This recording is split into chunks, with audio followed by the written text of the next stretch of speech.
friends. Hello, hi, how are you? I hope you guys are having an amazing day today. Hello. So today we are going to be talking about the Tana Mongeau situation, aka the thing that was horrible but got pushed aside because everything was going on with Shane and Jeffree. I was going to do an entire video about like things you might have missed because of the Shane and Jeffree stuff that was going on, and I still might make that video because I think there are a few smaller scale things that have happened that just completely went under the rug, and I don't think they should have. But when thinking about this situation, it just didn't feel completely right to push this in. If you hear snorting, it's my dog. He's trying to play. It just didn't feel completely right to lump this in with something like the Notorium scandal, where it was the skincare and like FTC violations. This is another one that's just heavy and more serious. And I also wanted to talk about it because the young man who started this whole thing, Kahlen, is he just seems like such a good kid. And I wanted to kind of promote what he has been saying, promote the message that he's been spreading, his experience, because I think it's really important. A couple of weeks ago, Kahlen Berry came out with a video basically talking about his experience with Tana Mongeau. In that video, he talks a lot about his experience on the trash channel with Tana. So if you guys don't know, it was so long ago at this point, I think it was 3 or 4 years ago. Tana Mongeau made a collab channel and she called it Trash, and she did like this whole search to find the people to do the channel with, and the goal was to take small channels and give them her big platform, and Kahlen was on that channel. He talked a lot about his experiences on that channel and his experiences particularly with Tana. I'm gonna briefly summarize the video. I am gonna link Kahlen's video below because I think he obviously said it the best and he brought up some really good points, but I also want to just give you the brief summary. Key points from his video were basically that initial N-word situation that Tana got in, where all of those old vines resurfaced of her saying the N-word in a very aggressive way. That all happened when the trash channel formed. And so Kahlen, being black, reached out to her and kind of tried to explain why what she said hurt him. And her response to that was to be very defensive, was to be very, he described it as being very manipulative, and her just kind of blowing off his feelings about the situation. He also said that she lied about him multiple times. One instance was she claimed that he went on YouNow. Remember when YouNow was the thing? She claimed that he went on YouNow and trashed her to a bunch of fans and like set her up to look like a bad person, when that never happened. And he also said that when they were at some sort of YouTuber event, he couldn't get into the event because he wasn't like a featured creator, so he couldn't get into the party. So she told everyone when he couldn't get into the party that he had been arrested. And he also just said he felt like he was being painted as this aggressor and this aggressive person, and that he was just this mean like black kid trying to ruin white Tana Mongeau's life. And he made some really good points about how a lot of times people try to be like, oh, well, it wasn't about race, but he brings in some really good and interesting perspectives on why it absolutely was about race and why it was racially motivated, because he said that there is a pattern, especially from Tana a couple of years ago, treating other black creators with these microaggressions, treating them this same way. Shortly after Kahlen's video dropped, some pretty horrible tweets from Tana came out. There's one where she called Amari, who is still her friend, but is her black friend, she called him a oh my god, I don't even, like, to even say that sentence is so freaking, she called him that. There's a bunch of other racially charged, there was some homophobic tweets, there was just all of these tweets from kind of her past, and also videos started resurfacing where she, from like pretty recently, I think they were like 2016, which is not that long ago. She was saying a lot of, you know, stereotypical things about black people, saying that, you know, a guy, because he was black, had like a teardrop tattoo and had baby mamas, like saying really stereotypical gross stuff in the context of a story time. Up until this point, Tana had not said anything to Kahlen publicly, addressed the situation publicly. The video was gaining a lot of traction and her fans were pretty openly calling her out for it. Even the people that were like Tana Stan accounts with her picture as their profile picture were pretty publicly being like, please address this, please talk about this situation, like please apologize. But she still wasn't saying anything. However, when these tweets started resurfacing and drama channels started retweeting them, and around, everything like that started blowing up, she then made a response. So she said, "First, I'd like to apologize to Kahlen directly for my silence. There are no excuses. I should have talked and listened to you. Instead, I've been trying to find the words to address this and apologize in a way that won't further hurt anyone and to educate myself on how to handle this properly. I am sorry that came with any silence." So basically the reason that first whole part is seemingly bull is because according to Kahlen, according to other creators behind the scenes who have commented, particularly the people who were in the trash channel, have commented saying that for the past week, Tana and Jordan, her manager, who Kahlen also took issue with, have been going around saying that Kahlen is a liar, that he's just a clout chaser, he's lying about Tana, none of these things ever actually happened, Tana's not microaggressive. So they've been going around trying to spread the narrative that this is all a lie and that this isn't true, and trying to get other creators to discredit what Kahlen has been saying. So to me, if you actually had been spending this week of silence, sitting there reflecting on the right words to say, which to me, I don't know how I feel about that, just in general, as an excuse, like I was reflecting. If you look at her Instagram stories, she was partying. So she wasn't really sitting at home watching documentaries or reading, she was out partying all the time. And really, I think the reason she finally addressed Kahlen was because the racist tweets were coming out. So for her to say that she was just waiting and reflecting, it doesn't seem to add up based on what was apparently happening behind the scenes. She goes on to apologize for everything, and I'm not going to go through the whole thing because frankly, it's pretty much exactly the same apology that she gave when the first scandal of hers happened, the first racist thing happened.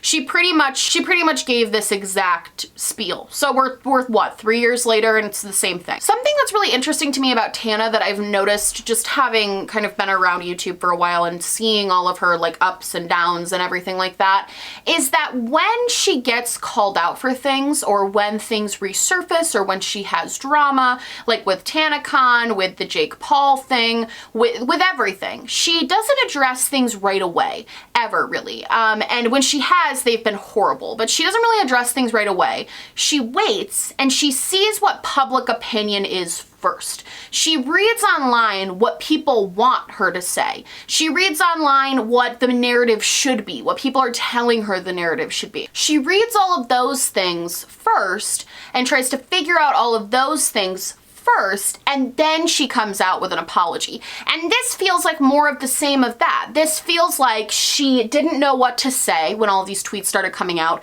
She didn't know what to say when Kahlen was saying all of these things because she couldn't disprove that they happened because there's so much evidence stacked against her that it did. She has old friends coming out and saying that it's true. She had people at the time who were around at the time coming forward saying that it's true. There were so many people corroborating Kahlen's story that she couldn't come out and call him a liar. In my opinion, I don't think he's really lying about anything. I honestly feel really bad for him because I think a lot of people, when you do try to stand up to a larger creator like he's trying to do right now, I think a lot of people always are like, oh, it's clout chasing. Oh, maybe just like take a second to listen to what he's saying. I think it's similar to when the Me Too movement happened. A lot more people felt comfortable coming forward and sharing stories because they finally, for the first time, felt that societally there was support for them if they came forward against people who were bigger than them, who had oppressed them. And so I think that's kind of what's happening right now with Kahlen. I think he's seeing the Black Lives Matter movement finally getting this massive support, and he's seeing people support other people. And I think that's why he finally felt comfortable to share this story and to talk about his experiences. Because had he come out with this 2 years ago, I don't know if he would have gotten the same level of support. I don't know if people would have supported him the same way. And he probably knows that too. So instead of him, I would just implore, because we're going to talk about Simply Nessa 15 too, instead of just saying that these people are just clout chasers, I would really implore you guys to actually listen. Instead of just saying they're clout chasers, or if you're just a stan of Tana's, instead of just blindly defending her, listen to what people are saying. Listen to the people that are adding the stories together, that are all kind of making it make sense. Kahlen did do a live stream reacting to this apology, and I thought it was really well done. He's a very respectful person. With everything that she apparently has done to him behind the scenes, where she's painted him out to be this like horrible person, he is very kind and polite to her. Like, I don't know if I would give her the same benefit of the doubt or the same grace. He genuinely seems like he's just trying to come from a place of like, I would love to educate you on this because I think you're misguided. Like, he genuinely seems like a very nice person. But he responded to her apology and basically said that the way that she worded things was very manipulative. There was a particular part in her apology where she was like, I'm sorry if I offended you with the words I said, which I'm sorry if always blows my mind with these things, because it's like, I'm sorry if I offended you. He's telling you that you offended him. There's no if. There's no I'm sorry if I offended you. You did. You hurt his feelings. Just say that. I don't understand that whole tactic. And she also kind of blows off a lot of her tweets as shock humor. I do think it's very calculating that a lot of these influencers won't call it what it is, which is racism. A lot of them hide behind the humor, the shock value, all of those things. When I'm sure some of her tweets were just her trying to be funny and it was just bad. But a lot of them were based in hatred. They were based in her saying things that were based in racism. You can't just hide behind this screen of shock humor. I feel like that's what everyone tries to do. And it's just, I get where he's coming from, where to him it feels very inauthentic. So then a couple of days ago, Simply Nessa 15 came out with a video. I have not seen her stuff in so long.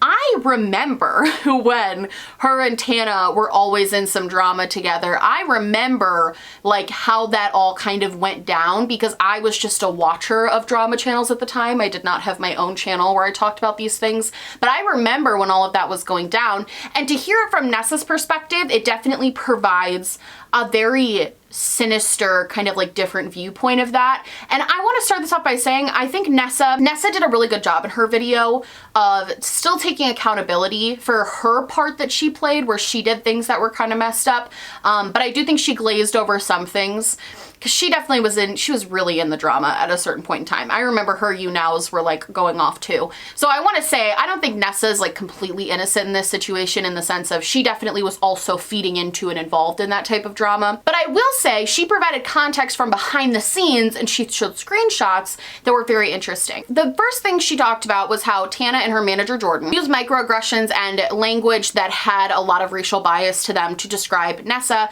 They would say she's angry, she's aggressive, she's too loud, she's too crazy, which is like, look at Tana Mongeau.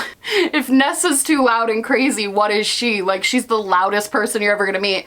She just runs around screaming all the time. And that Nessa felt that they tried to always paint her as the aggressor in situations, even when she wasn't always being the aggressor. Like, she felt like even when she was trying to be not the aggressor, that's still how they painted her out to be. She said they went around telling people that she had schizophrenia, which another person who used to be friends with Tana also corroborated that Tana used to tell her that Nessa had schizophrenia, when according to Nessa, she does not. And what was really interesting to me was particularly the fight that I remembered the most, because it was in a video with Tana and Shane Dawson. Tana Mongeau and Bella Thorne posted a picture of them making out, and Simply Nessa 15 commented on that picture and was like, cringe, that's cringe. And which, you know, kind of rude, you know, I get where that would be kind of offensive, like I get it. But at the time, Nessa said that she felt as though her and Tana were on good terms. They had been talking, like they were fine. So she felt like she could be playful and just joke around with her. Tana obviously took offense to it and said, you know, she was upset by it and responded to that comment and was very unhappy.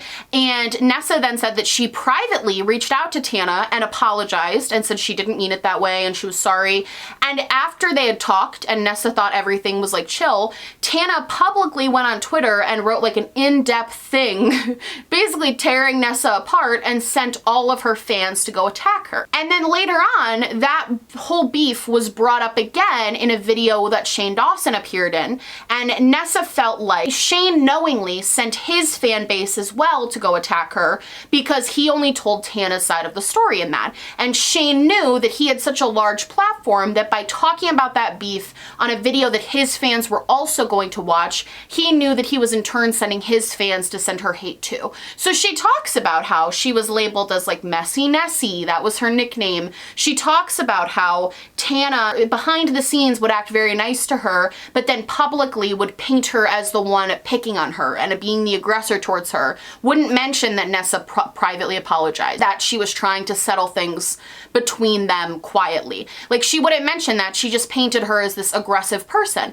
And it just backs up what Kahlen is saying, and backs up and kind of reaffirms that her and her manager seem to have a lot of bias. I think what's really important to talk about here, and what I don't think is talked about enough, even by like me as a channel, I think a lot of times we say, well, saying the N-word is bad, saying racist things is bad. It's objectively, I say it all the time, like it's objectively a bad thing. But I don't think there's enough talk about the hurt and the pain that finding out your favorite creator has said something like this causes the community, the Black community particularly. I don't think there's enough talk about the pain that it causes to know that your favorite creator, Tana Mongeau, acted this way towards other people in your community. Like, I don't think that's talked about enough, the pain that it causes people. And I don't even think the creator fully acknowledges or realizes most of the time, because Tana made her little apology thread and then went out and partied and like went to a party. She's been partying all over the place. And not that I'm judging her for partying, it is a pandemic and she's in Florida of all places, but like, that's not even the point. It's hard for me to understand and believe that she's taking this seriously and taking the hurt and the pain seriously when her actions don't show that. And frankly, to me, there's always this question of when we find out the racist past of people. It's like, have they changed? Have they grown? Have they shown growth? And I think sometimes people genuinely do show a level of growth and understanding and all of those things. I don't think Tana really has shown anything other than that. Yes, she has Black Lives Matter in her Twitter bio. That's her being incredibly, I don't like to say performative, but it is. It's her being performative. Because if on your Twitter bio is Black Lives Matter and you're posting Blackout Tuesday, but behind the scenes you're trying to discredit a Black man who is trying to tell you the ways that you hurt him, and you're not open to listening to that, and you're not open to understanding that, if behind the scenes you're trying to discredit him and silence him, that doesn't show a level of change to me. That doesn't show a level of growth to me. And I think the thing about Tana is I heard all of this, and it's hard to even be surprised anymore, because the way that she manipulates situations, the way that she lies about things, the way that things always come out different than how she said they did, like, it's a constant pattern of behavior with her. And I think what more upsets me about her is that she's one of those people that definitely, it seems like she's really unscathed by everything that happens, but more so, what upsets me about Tana continuing to never be really held responsible or take accountability or show actual change, what bothers me about that is really just her audience is so young. And I've talked about this in videos with Tana before, but I think it's an important point to reiterate. She always says, she's like, I didn't sign up to be a role model. I didn't want to be a role model. I'm not a role model. I'm a terrible role model. You don't want to be that, but you collect every benefit from being a role model. You collect that money from merchandise that your fans buy and support because they love you and they idolize you. You collect that tour money. You collect all of the AdSense from your fans constantly supporting you. Your frickin' perfume that you sold out of in 10 minutes. That all came from you being a role model. That all came from people idolizing you. So you claim that you don't want that and you don't want that responsibility, but it's pretty apparent that you do. It's pretty apparent that you're just like fine with that. I don't know. I thought this video was important to make. I thought it was important to raise up the voices. I'm gonna link everyone's video down below, Nessa, Kahlen, just so you guys can hear it from their voice and their perspective, because I think that's really important. But I hope I provided a little bit of insight into like what was going on with this. I love you guys so much. I hope you liked this video. If you did, please like and subscribe, or just subscribe, or do neither. Honestly, just so happy you're watching me. Thank you so much for being here. My merch, my social media, and everything I'm wearing on my face will be linked down below, along with a link to register to vote. That's right, you can click on that link, you can register to vote, and you can be part of your democracy. Super fun thing to do. Absolutely, please go do it. And there'll also be my little social justice spotlight corner where I have petitions to sign, places to donate. If you guys have any recommendations for petitions that are really important right now, or places to donate that are really important right now, please let me know and I will include them there. And yeah, I love you guys so much, and I will see you in the next one. Bye!